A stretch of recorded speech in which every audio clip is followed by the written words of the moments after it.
At yan ang mahalaga na ang Diyos ay nagkatawang tao, naging tao, upang maramdaman ang nararamdaman ng tao, at upang ang kanyang pagka-Diyos ay lubusang magamit sa pagtulong sa tao. And with God's help, we should avoid or minimize emotional pain. Life is short, but it's long enough to enjoy the blessings that God gives. That's why we should eliminate all unnecessary elements in our lives that make us suffer. Avoid possibly painful situations, especially prolonged or permanent pain and discomfort caused by our decisions. Meron tayong mga ginagawa na alam nating ang pupuntahan lifelong or prolonged suffering. Like avoid prisons. May mga ginagawa tayo na ang pwede maging ending, mag-sorry ka lang, tapos na, meron naman talaga makukulong ka because you go against the law. That will be risking living a life of agony for a long time. The roles that tie you down can be avoided. The commitments you make. Kailangan namimili tayo. I don't like that kind of commitment, and you should have the strength to say no if you don't want to enter into a transaction that could tie you down for a long time. Roles, relationships. You can avoid the pain of being in the dark by saying no to relationships wherein you will be a kept secret. Kung may karelasyon ka, sikreto ka niya, nasa dilim ka lang buong buhay mo, mahirap yon, matagal na pagdurusa. Avoid commitments and plans that threaten your peace. Maraming mga kontrata, maraming mga profesyon. There are professions that make your life miserable because it's not for you, you're not suited for it, so why get into it? And if you made the mistake of getting into it, get out as soon as possible. Well, there's still life left in your veins. Kasi mahirap na nabubuhay ka, gumagawa ka ng isang trabaho ngayon na ayaw mo. Halimbawa, ayaw mong embalsamador. Tapos yun ang trabaho mo, gumawa ka ng ibang paraan para makaalis ka dyan. Kasi ayaw mo, meron naman cut out for that. Kaya pa nga nila nagme-merienda habang nagtatrabaho. Well, they're for it. Pero merong hindi para doon. May mga trabaho hindi para sa'yo. Halimbawa, ayaw mo nagpapamasko sa mga tao taon-taon, huwag ka magninang. Yung may kumuha sa'yo, anakin mo ng mga anak ko, mabibigyan nila kita ngayon one time, big time, pero huwag mo na akong gawing ninang kasi taon-taon yan eh. It's a commitment, it's a responsibility. And you can say no. Yung mga taong marunong no, yun ang mga tao magiging malaya mula sa maraming needless prisons and chains. Avoid being a martyr. Sometimes I even caution young people who are just become fruitful. They're just beginning to become fruitful and financially very, very well off. Tapos lahat ng mga tao lumalapit sa kanila, lahat ng kamag-anak. I say, look, if you do not want and you cannot and you're afraid of or you're stressed about keeping this for life, you might as well put a cap on it right now. Huwag mo silang sanayin. Kasi pag nakasanayan ka lagi sinasandalan, hinihingan, buong buhay yan. Mahirap takasan niyang ganyan mga role. So kung magbibigay ka man, gawin mo minsan-minsan, once a month, minsan once in 3 months, once in 7 months, pero pag ginawa mong once a month in 3 months, buong buhay mo, aasahan ka na niyan. Mahirap na role yan sa buhay. Kasi i-assign na yan sa'yo ng mga tao, especially if it's convenient for them. Stay free. God wants you free. You can always have free will giving, but if it's against your will already and you're only being compelled, hindi na masaya yan, mga ganyang bagay. Get out of prisons. Get out of painful situations in life. They be legal or social situations. Proverbs 6, 1-5 cautions those who are very eager and very easy in guaranteeing loans of other people. My son, don't make yourself responsible for the debts of others. Don't make such deals with friends or strangers. If you do, your words will trap you. You will be under the power of other people, so you must go and free yourself. Beg them to free you from that debt. Don't waste to rest or sleep. Escape from the trap like a deer running from a hunter. Free yourself like a bird flying from a trap. Yung nag-guarantee ka ng utang na may utang, hanggang hindi siya fully paid, wala kang peace. At pag nagsimula na siya hindi magbayad, at ikaw na yung hinahabol ng mga creditors, lalong wala kang peace. So why begin it? Bakit ka mag-guarantee? Hindi ka naman Diyos. Pero kung talagang gusto mo, dahil mahal mo yung gagarantihan, tanggapin mo yung fact that ikaw ang magbabayad yan pag hindi siya nagbayad. At kung tanggap mo yun, di may peace ka, that's fine. Don't be quick to say yes to anything because that will be a commitment. Neither to say no very quickly because you might miss out on something very good. So mostly, especially when you have time, say, let us see. Yung marunong ka magsabi, sige, hintayin natin, pag-aralan natin, huwag oo ng oo. At lagi natin sinasabi, don't say yes when you're happy because when you're happy, you have a tendency to say yes. Don't say no when you're sad. And don't commit when you're angry. Don't do something or say something when you're angry. Lahat kasi yan lumilipas pagdating ng panahon. Naiiba yung mood mo, naiiba yung takbo ng utak mo. Pero natali ka na sa sinabi mo, kaya magdahan-dahan sa pagsasalita. Hirap ng loob, anong laban natin dyan mga kapatid? Strengthen your spirit. That's our only defense against all of these onslaughts that come from the outside. Psalm 55:22, our Lord, we belong to you. We tell you what worries us, and you won't let us fall. Pag alam natin yon, inuulit-ulit natin sa ating sarili at dinidibdib natin, yun ang magiging lakas natin. Yung katotohanan ng Panginoon na nasa atin, pwede natin siyang sumbungan, pwede natin sasabihan, at tayo iniingatan niya. Psalm 73:26, my body and mind may fail, but you are my strength and my choice forever. Lakas ng loob, lakas sa loob, pananalig sa Panginoon. At paano natin yan mapapalakas? I cannot tell you. Nobody can tell you. You have to find a way between you and God how to strengthen your faith, how to strengthen your relationship with God to the point that it becomes your shelter in times of difficulty and even in times of happiness. Strengthen your spirit with a very practical power like a bank, parang bangko, pwede ka magdeposito. A bank of peace, joy, and happiness in your heart. Pwede yun. Ituring natin mga kapatid na mayroong bangko sa loob ng puso natin na pwede tayong mag-deposit ng mag-deposit.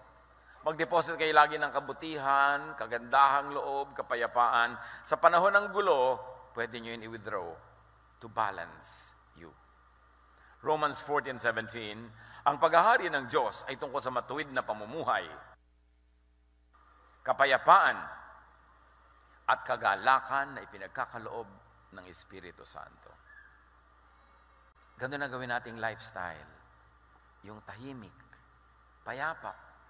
Hindi tayo naghahanap ng away, hindi tayo sumasali sa away ng mga nag-aaway, hindi tayo nakikigulo. We always minimize pain, maximize pleasure and happiness, and do the most good. And that becomes our lifestyle. At pag yun ang lagi natin dinedeposit doon sa bangko sa loob ng ating puso, sa panahon na magulo, sa panahon na hindi mo maiwasan na may mga kaguluhan sa buhay, doon ka huhugot ng lakas. Marami, makikita mo kumisan sa social media, pag kami nagdumadaing, mga sinasabi, sabi nila, hugot. Pero bakit ang alam lang nating hugutin yung negative? Kasi maraming nakastore na negative.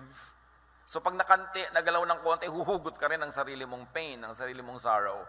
Kung ang iniipon natin sa puso natin ay goodwill, kindness, goodness, peace, pag humugot ka, yun ang lalabas.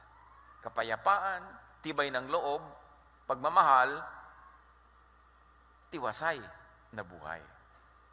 Pag ganito ang ginagawa natin, ang ating puso will become a fortress with springs inside it. In the olden days, when fortifications meant physical walls, they had to be built around springs of water, especially in the desert. Para pagka mga kaaway mo, pinaligiran ka, hindi ka pinalalabas para makakuha ka ng pagkain, nilulusob ka, meron kang lakas na galing sa loob. And usually you need a spring of water kasi mahalaga yung water for survival. But when you develop a very spiritual and a godly lifestyle, there is that spring of living water welling up from within you. And this is the Spirit of Jesus, who is the living water. Hindi mo kailangan pasayahin ka ng tagalabas, hindi mo kailangan kausapin ka, himasin ka, palakasin ang loob mo ng tagalabas kasi mismong sa loob may nanggagaling na lakas. At meron tayong salita dyan, lakas ng loob. At nangyayari yun pag buo ang loob. Pag matining ang loob. Yan ang napapabayaan natin yung konsepto natin na loob, na kilalang-kilala ng ating mga ninuno, na kailangan na lagi mong inaalagaan yung loob, yung kalooban, yung damdamin, yung puso, yung nadarama, yung espiritu, kasi yan ang tunay na ikaw. At diyan ka kukuha ng lakas sa loob, sa ating espiritu. Psalm 89, 16-17, your own glorious power makes us strong, and because of your kindness, our strength increases. Ano nagpapalakas sa atin? Nagdadagdag ng lakas ang kabutihan ng Diyos. Hindi mga armas, hindi mga pera, hindi mga kuno-ano, yung Diyos na nakatira sa ating kalooban. And only you can devise a way to develop that inner spirituality that can see you through in times of sorrow, in times of difficulty.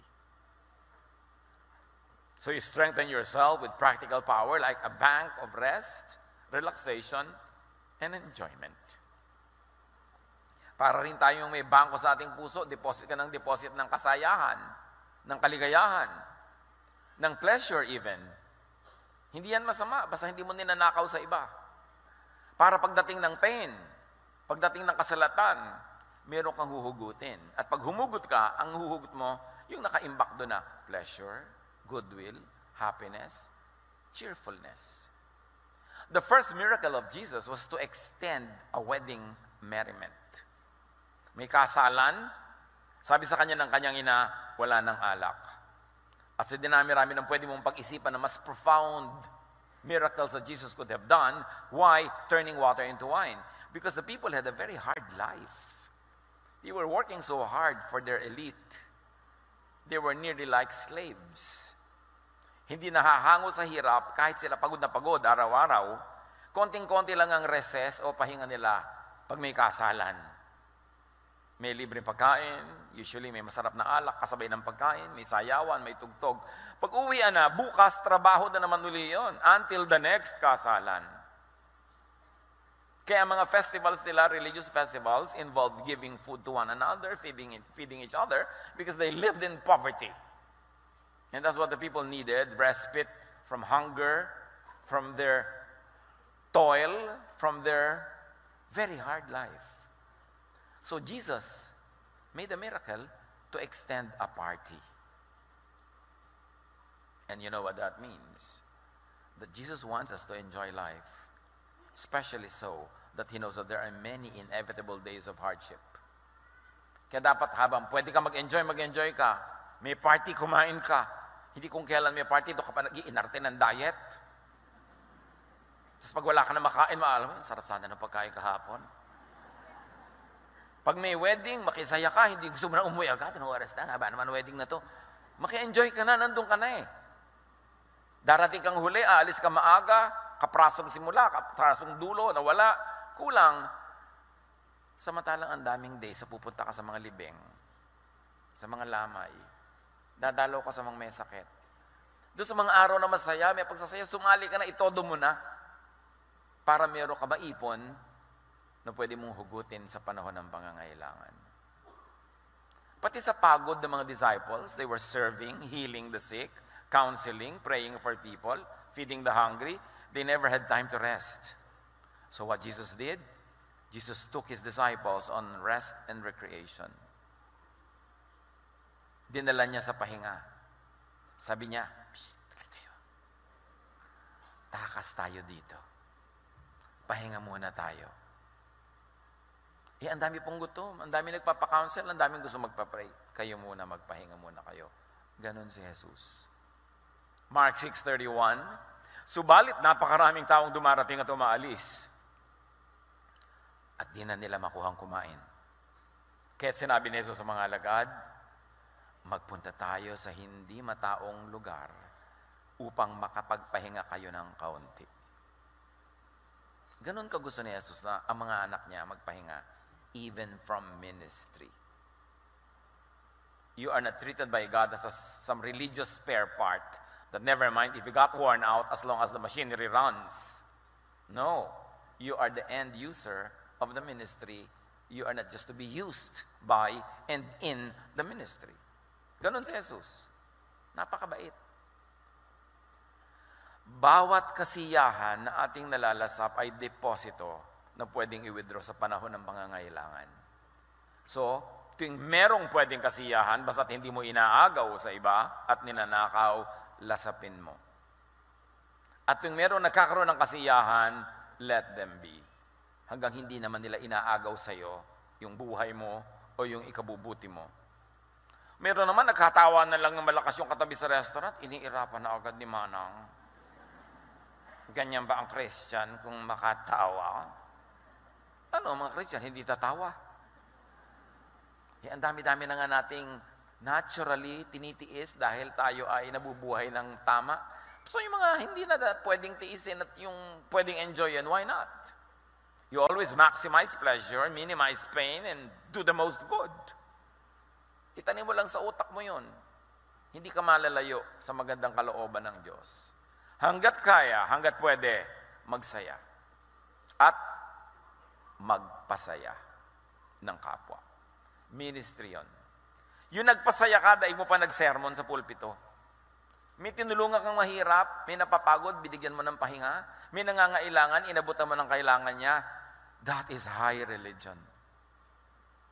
Anong sabi sa Bible? A religion that is pleasing to God is this: to visit orphans and widows in their distress, and to keep oneself unstained from the world. Yun ang napaka-eloquent na teaching, napaka-eloquent na theology. Love. Because that is the doctrine of Jesus.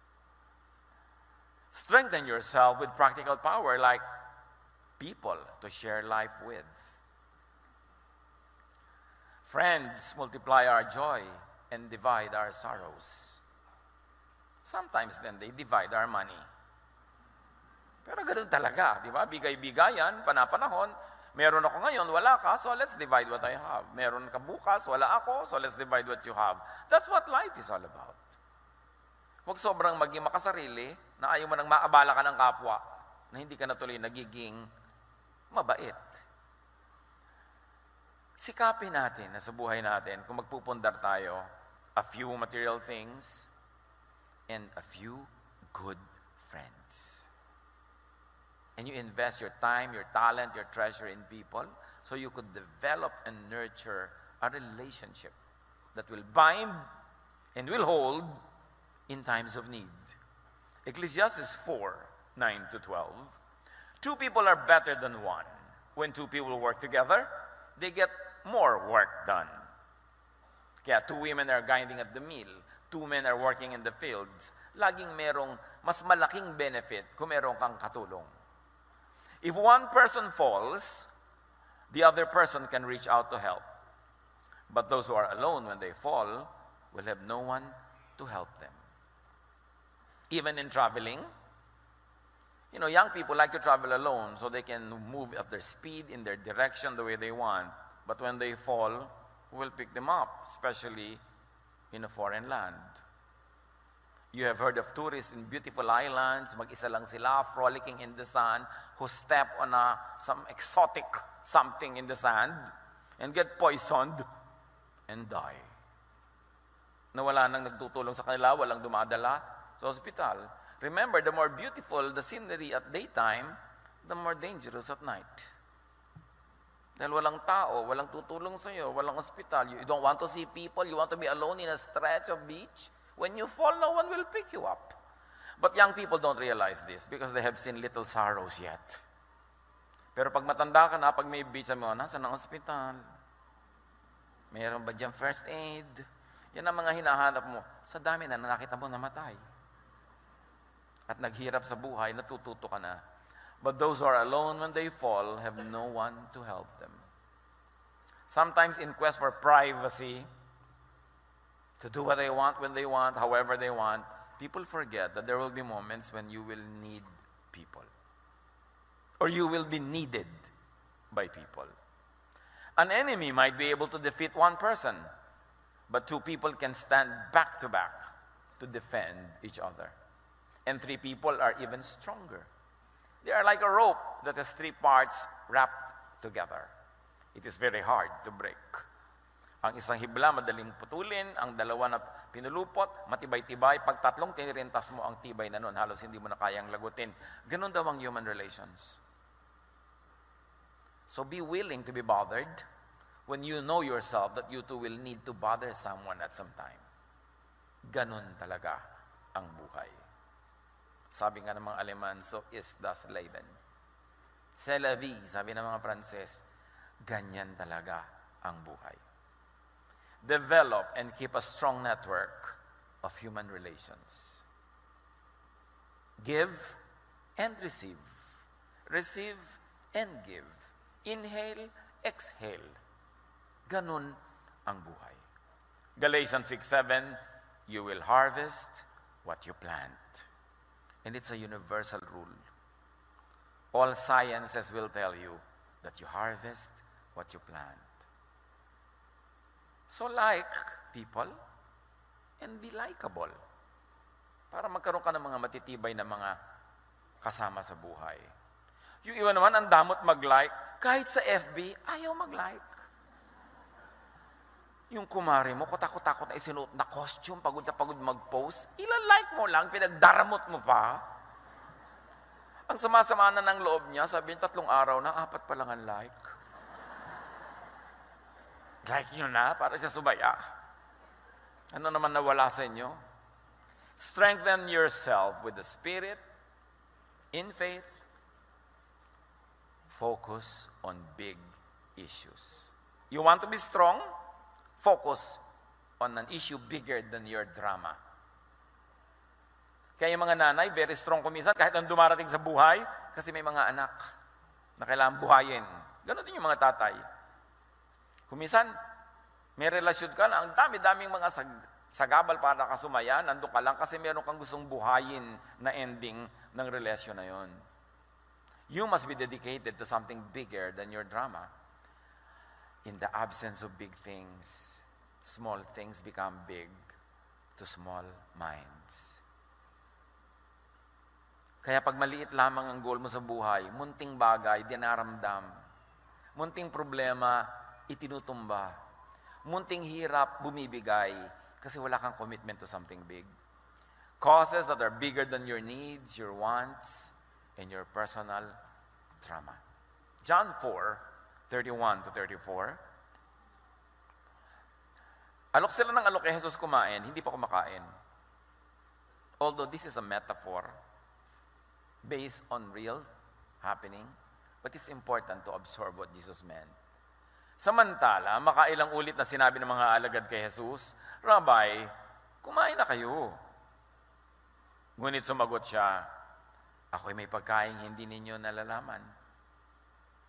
Ang pagkain ko'y ang tuparin ng kalooban ng nagsugo sa akin at tapusin ang ipinagawa niya sa akin.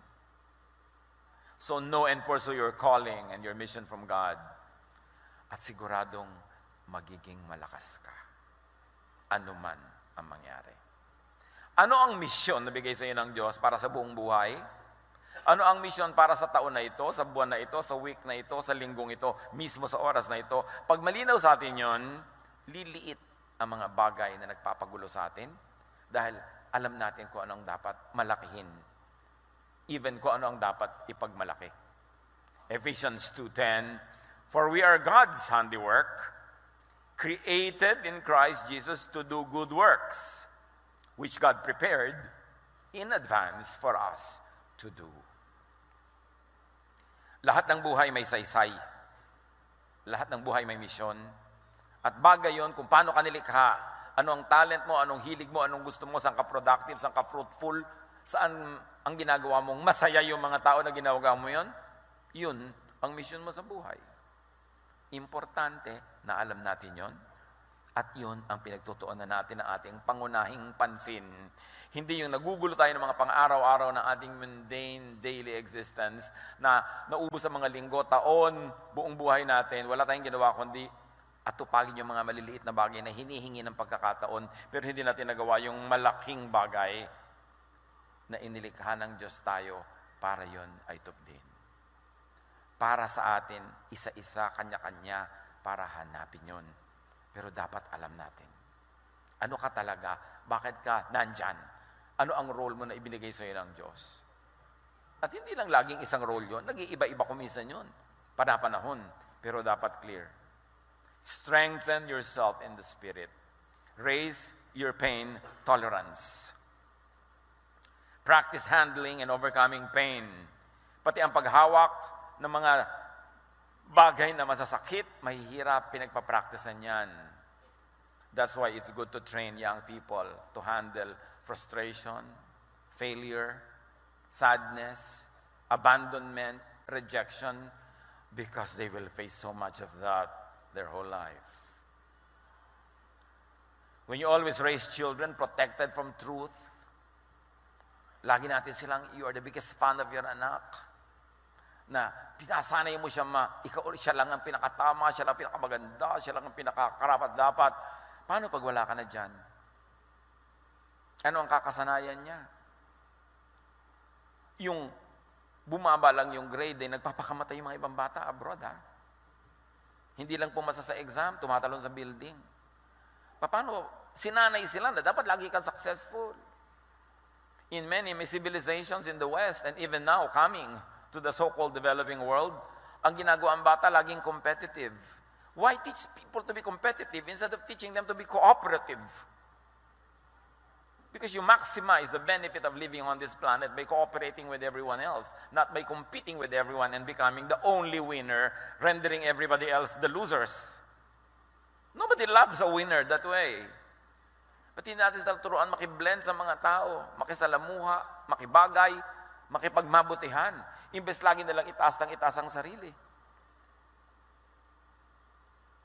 Hinuhukay natin ang kanilang libingan agad-agad pag sinasanay natin ang mga bata ng self-worship. Kaya marami sa mga bata yung lumaki sa hirap, pagtanda, yun ang mga mabubuting anak eh. Kasi alam nilang mahirapan. Kaya sa pinalaki sa layaw, pinalaki sa sarap, pinalaki sa ginhawa, nagiging mga selfish. So raise your pain tolerance, especially teach children to bear with pain, because it's inevitable. There's a lot of parts of life that are painful. Yun ang katotohanan. Practice handling and overcoming pain, and graciously face those necessary little daily pains. Do not overprotect people, and develop muscle memory in pain management. Sa athletics, sa dance, kahit saan sa music, practice, practice, practice. Kasi nagkakaroon ka ng muscle memory. Yung alam na ng muscle mo, nakataon mo gagawin, pag umikot, pag tumalon, sanay na hindi mo naisipin.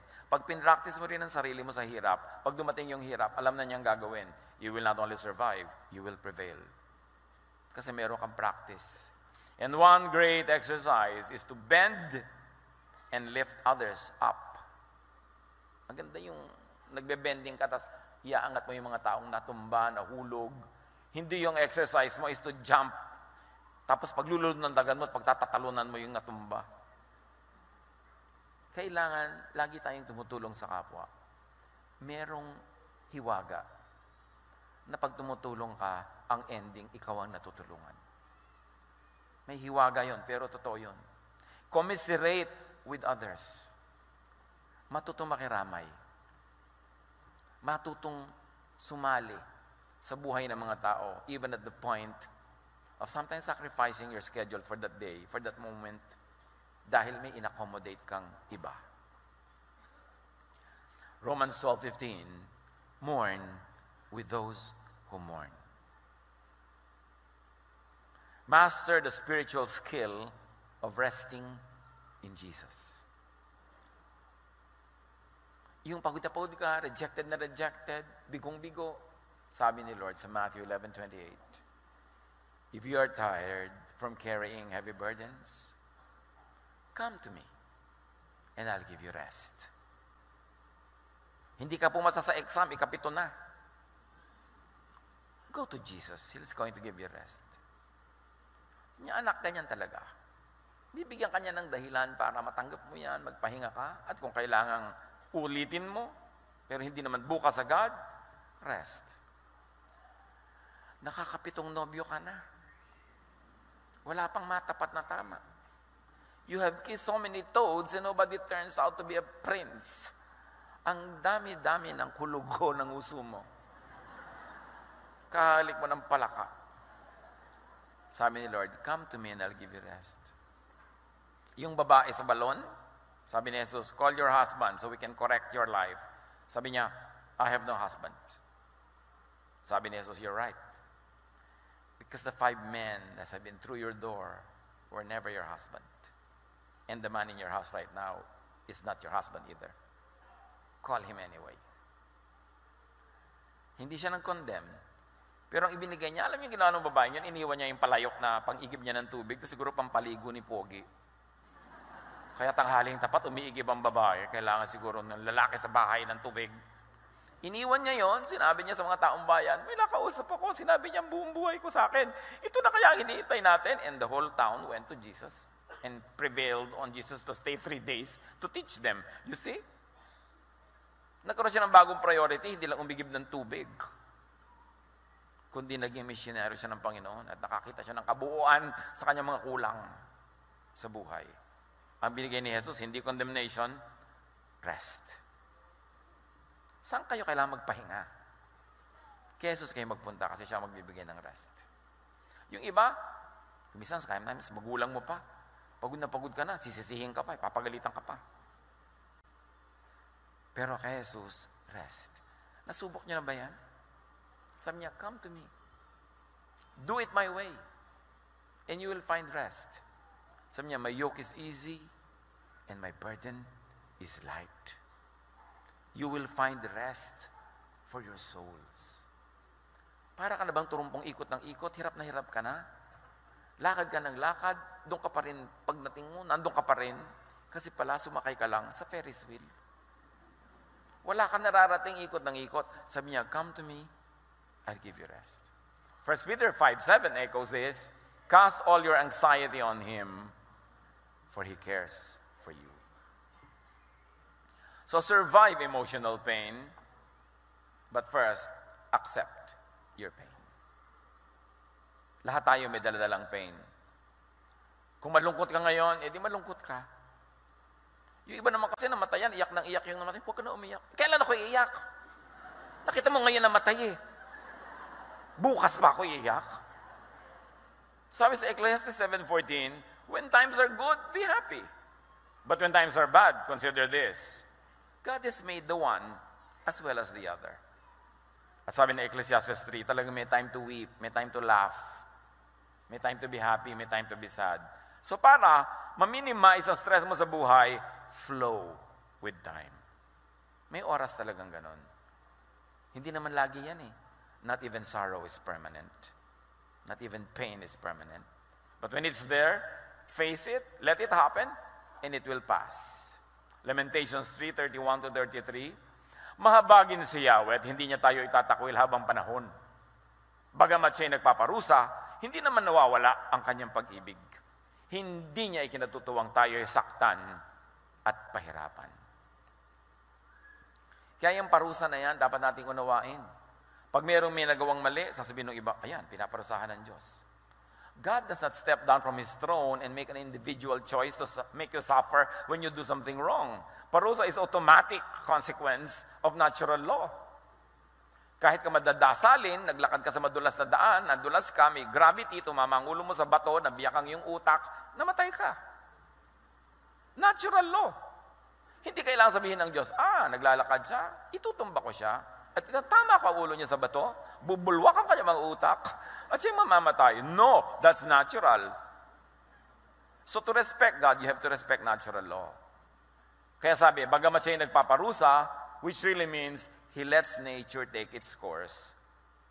When you do something wrong, God does not step down to exempt you from the consequence of that natural act. Therefore, mayroong tinatawag na parusa. Pero hindi siya mahilig magparusa dahil hindi naman nawawala ang kanyang pag-ibig. Yun ang sabi ng verse.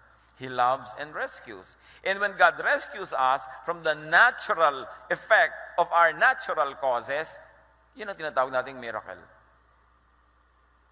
Magtataka yung iba, bakit po yung mga pastor, nasunog sila lahat sa isang hotel? Paano? Meron nagkaroon ng short circuit, nag-apoy yung hotel, nakasara ang fire escape. Natural causes, natural law. When you want to respect God, you respect natural laws because God is the author of natural law. Don't disregard natural law, then ask God for an exemption and ask God for a miracle. That can happen, but that is rare. You cannot expect that. Kailangan, kung ayaw mong maparusahan, huwag kang gumawa ng pinagbabawal ng Diyos. Ganun lang kasimple. Sometimes hindi ko gumawa, pero kasamahan mo, mahal mo sa buhay, kamag-anak mo, nadadami ka, kasi we're all in this together. That's why we live responsibly. Kasi minsan dahil sa yung irresponsibility, napapahamak kayong anak, napapahamak kayong asawa, napapahamak yung nag-guarantee sa utang mo, kasi hindi mo nabayaran. When all this happens, take shelter in Jesus. Psalm 42:11, why am I discouraged? Why am I restless? I trust in you, and I will praise you again because you help me, and you are my God. So nakita natin dito, positive attitude. Nahihirapan ako, nadi-discourage ako, what I will do is, I will praise you. Hindi pa natin nahuhukay ang hiwaga ng katotohanan ito, but when we praise God, and we are thankful, and when we are grateful, things happen. The universe realigns to favor us. Because God loves it when the climate of thanksgiving, when the climate of gratitude is prevailing. Kaya dapat marunong tayong magpasalamat. Marunong tayong, pag may kulang, ay ipagpasalamat natin yung nandun. Marunong tayong magpasalamat kahit may kulang, kahit may nararamdaman tayo. Masakit ang paa ko, pero salamat, hindi masakit ang ulo ko. Dapat lagi kang maghanap na ipapasalamat. Kasi pag nagpapasalamat ang tao, time and again it is proven. And the verses of Scripture say that, naiiba ang takbo ng buhay when people are thankful and grateful. Merong hiwaga. Kung hindi mo kayang unawain, sundin mo na lang. Philippians 4:6-7, huwag kayong mabalisa tungkol sa anumang bagay. Sa halip, hingin ninyo sa Diyos ang lahat ng inyong kailangan sa pamamagitan ng panalangin, may pasasalamat. At ang kapayapaan ng Diyos na hindi kayang maunawaan ng tao, ang siyang mag-iingat sa inyong puso at pag-iisip dahil sa inyong pakikipag-isa kay Kristo Jesus. Yes, bring your requests to God. Bring them all. But accompany every request with thanksgiving. Don't go there as if you're asking for something you deserve. But just thank God for the privilege of having an open channel for you to tell God what you want or what you need. Even that by itself is a privilege. And thank God, believing that God will grant you what you really need. Employ your increased pain tolerance. Diba kanina, practice your muscles? Pagsanay ng mga konting sorrows. Hindi naman tayo pwede mag-practice sa mamatayan ng mga mahal sa buhay. Pero anong practice pwede mong gawin? Magkaramay ka sa mga namatayan. Punta ka sa maliping. Punta ka sa mga wake. Para meron ka rin muscle practice. Pag dumating sa buhay mo yun, yung buti ng lakas na naituro na sa'yo ng karanasan, nagpakikiramay. Pakikiramay sa mga kabiguan, magpalungkutan,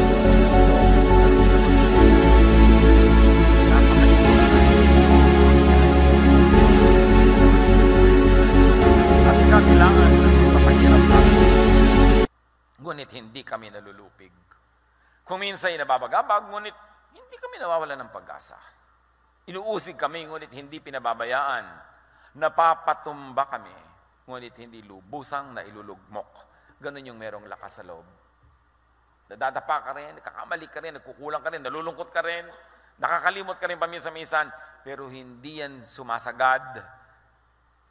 Hanggang labas lang kasi may ibang nakatira sa loob, ang Espiritu ng Diyos. Kaya yun ang dapat na patibayin, kalooban, pananalig.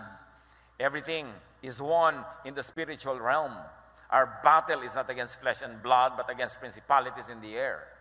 True defeat, true victory does not happen in the physical world. It happens in the realm of thought. It happens in the spiritual world. When you win spiritually in the realm of thought, the body, the planet, the physical world will just follow. Pag natalo ka dito sa mundong ito, nakita na physically natalo ka, ibig sabihin, may nauna ka ng pagkatalo doon sa spiritual world, sa thought, sa faith. Kaya dapat ang tunay na pakikidigma doon sa realm of thought na tinatawag nilang in the principalities in the air. Ang nakikita natin sa mundo, representative lang yan ang nangyayari doon sa hindi natin nakikitang spiritual world. Nandun ang tunay na tagumpay. Kaya ang dapat nating palakasin ang ating spirito, ang ating pananalig, ang ating paninindigan, ang ating loob. Now find every available relief and comfort, especially when you're going through difficulty. Hebrews 10:25, huwag nating kaligtaan ang pagdalo sa ating mga pagtitipon, gaya ng nakasanayan ng iba. Sa halip, palakasin natin ang loob ng isa't isa. Kaya mahalaga yung fellowship. Mahalaga yung meron kang maliit na group na magkakapalagayang loob kayo, magkakakilala kayo, inaabala ka nila, inaabala mo sila, nagtutulungan kayo. Yun ang itinuro ng Panginoon paraan para mabuhay, mapagtagumpayan ang mga darating na mga hirap, mga sakit, at mga pangangailangan. It's important. And find a helper and healer in time. Sabi nga nila, time heals all wounds. Nearly all. But what is important is this. The pain of whatever sorrows or difficulties or hardship will wear off with time. Yung iba, at nababalitaan natin yan, nakipaghiwalay lang ang girlfriend, magpapakamatay. Ang hindi na-realize sa mga young people kasi, ang sakit niyan pero lilipas din yan. Pero alam niyo kung bakit? Ang dami nagpapakamatay ngayon young people. Ang dami. It's almost epidemic. Wala silang practice masaktan. Pinalaki sa layaw. Laging, anak, ang ganda-ganda mo. Pero mami, sabi po nila, ang laki-laki ng mata mo. Huwag ka maniwala, anak. Close your eyes. Lagi na lamang na ini-spoil natin sila. Kasi ganun, talaga anak, may magagandahan sa'yo, may hindi. Ako nagagandahan sa'yo, ang Diyos nagagandahan sa'yo. Tsaka anak, ang ganda-ganda ng kalooban mo. Hindi mo dapat sabihin sa bata yung mga hindi totoo just to make them feel good. Pagka napagalitan ng teacher, yung teacher ay dedemanda. Pag bumagsak, papagalitan yung tutor. Pag hindi nanalo, unfair, nadaya. Anong ginagawa niya yung bata? Wala siyang practice masaktan. Ang daming sakit sa mundo. Isali niyo ng isali ang mga anak niyo sa contest para matalo. Para mag-practice. Dahil di ba ang daming talo sa mundo? Kayo, ilang beses na natalo sa pag-ibig? Walang practice. Hindi mo isinasali anak mo para manalo. Kasi 99% talo yan. Kasi siyempre, isa lang mananalo. So practice. Anak, bakit? Mami, natalo po ako. Uy, nakapag-practice ka, anak. Congratulations. Diba? Hindi yung magagalit ka dahil natalo.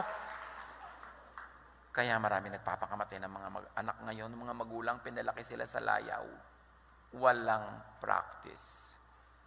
Nung araw, walang nagpapakamatay na bata. Yung nangangahoy ka sa bundok, umiigib ka sa balon, sinasakmal mo yung mga sawa, no? Dahil nang-aagaw ka ng mga palaka, dahil kukuha nila mga sawa, yung mga araw, yung mga batang laki sa hirap. Sino nagpapakamatay noon? Wala. Gusto nila mabuhay. Sabi ni Balagtas, pag-ibig ako'y aking nakilala, di dapat palaki ng bata sa saya at sa katuwaan kapag namihasa, paglaki walang ihinting ginhawa. Para ng halamang lumaki sa tubig, dahil malalanta munting di madilig, ikinaluluoy ang sandaling init, ganyan din ang pusong sa tuway maniig. Ang laki sa layaw, karaniway hubad, sa baitat muni, sa hatol ay salat. Ano, pinapalakpakan nyo, hindi pa tapos. Masaklap ang bunga ng maling paglingap, habag ng magulang sa irog na anak. Florante at Laura yan. Di ba sa ulado nyo naman yan? O absent kayo nun? Huwag nyo ispoilin ng mga bata para matibay yung loob. Sanayin yung kahit may pera kayo, kumisang konti lang baon. Hindi laging lahat ng gusto nilang latest gadgets, binibigay nyo. Dahil maraming kabigo ang naghihintay sa kanila, kailangan nyo silang pag-practicein. You will not always be there to protect them. Ang ipamana nyo sa kanila, matibay na loob. Hindi maigagapi ng anumang bagay. Ecclesiastes 3:1.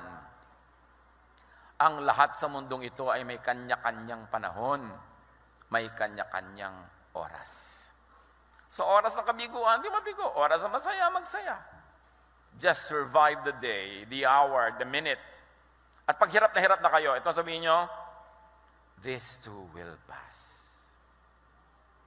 Walang permanent, lalo hirap. Umaalis din yan. Just survive the day so that when God distributes new blessings tomorrow, you are alive and you are there to receive it. Importante, just survive. Huwag kayong bibigay. Pag natumba, bumangon. Pag hindi makabangon, gumapang. Huwag kayong titigil. And in healing, time is our friend. Isaiah 43:2.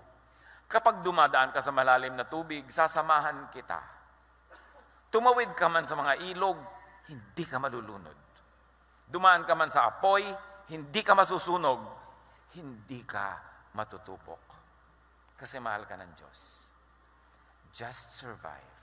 Learn the lesson. Pick up the pieces and live again. Habang may buhay tayo, may bagandang kalooban ng Diyos na magaganap. Langoy lang, tawid lang, daan. Just keep going. And erase the pains of the past.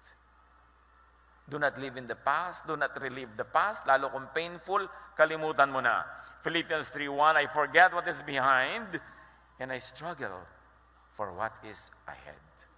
Tama na yung mga sama ng loob, mga hinanakit, mga galit. Wala mangyayari. Pag lagi mo na lang yung binubuhay, kailangan kalimutan and do not create new pains. Learn from the past. Be sensitive to threats. Do not invite or entertain pain and do not manufacture your own drama. Pag tinignan natin ang mga sorrows natin, mostly we are the manufacturer. Proverbs 3:6-8. Always let him lead you and he will clear the road for you to follow. Don't ever think that you are wise enough, but respect the Lord and stay away from evil. This will make you healthy and you will feel strong. Panginoon, salamat. Kayo po ang aming lakas. Kayo ang pinaguhugutan namin ng lakas. Kayo ang lakas ng aming loob. Turuan nyo kami na laging sa inyo umasa, manalig at sumunod. Pagbulay-bulayan natin ang mga bagay na ito at hanapan agad ang mga applyan sa ating buhay ngayon. Lord, sa pananahimik ng iyong mga anak sumandali,